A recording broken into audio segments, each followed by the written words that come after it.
If you've closed your Google account and wish to reopen it, follow these steps to guide you through the process. Keep in mind that there may be a time limit for reopening your account after closure. Step 1. Visit the Google Account Recovery page.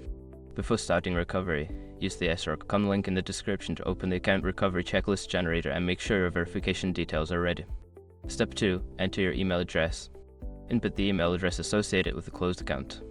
Make sure to enter it correctly to ensure that you are attempting to recover the right account. Step 3. Follow the prompts. After entering your email, follow the on-screen prompts. Google will ask you to confirm your identity, which may involve answering security questions or receiving a verification code via your recovery email or phone number. Step 4. Review account information. Once you have verified your identity, review the account information presented to you. This may include your account settings and any data that was associated with the account before it was closed. Step 5. Confirm reopening the account.